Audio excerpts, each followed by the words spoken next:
பெண் காவலர்களுக்கு ஓராண்டு மகப்பேறு விடுமுறை அளிக்கப்படும் என்று முதலமைச்சர் மு.க.ஸ்டாலின் அறிவித்துள்ளார்.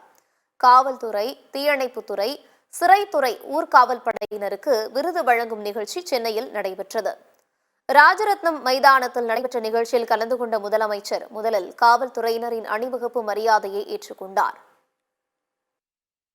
காவல்துறையின் முதலாக மகளிரை இடம்பெறச் செய்தது தலைவர் கலைஞர் அவர்கள்தான்.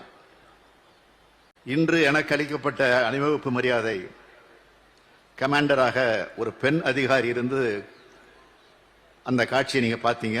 அது எனக்கு ரொம்ப இரட்டடிப்பு மகிழ்ச்சியாக இருக்கு. மகளிர் பொன்விழா ஆண்டான இப்போது மகளிர் காவலர்களுடைய நீண்ட நாட்களாக இருக்க ஒரு கோரிக்கையை மிகுந்த மகிழ்ச்சியோடும் மனநிறைவோடும் இந்த நிகழ்ச்சியில அறிவிப்பா நான் வெளியிட விரும்புகிறேன்.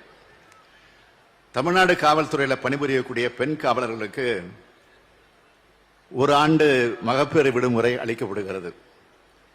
இந்த விடுமுறை முடிந்து அவங்க பணிக்கு திரும்பும் போது அவங்க குழந்தைகளை பராமரிக்கிறதுல பல சிரமங்கள் ஏற்படுறது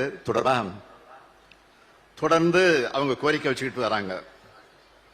அவங்க கோரிக்கை ஏற்று மகப்பேறு விடுமுறையில் இருந்து பணிக்கு திரும்பும் பெண் காவலர்களுக்கு அவங்க பணிமூப்புக்கு விலக்களிச்சு அவங்களுடைய பெற்றோர்களோ அல்லது கணவர் வீட்டை சார்ந்தவர்களோ வசிக்கக்கூடிய மாவட்டங்களுக்கு அடுத்த 3 ஆண்டுகளுக்கு பணிமாறுதல் வழங்க அரசு முடிவு செஞ்சிருக்கிறது என்பதை மகிழ்ச்சியோடு தெரிவிச்சுக்கிறேன்.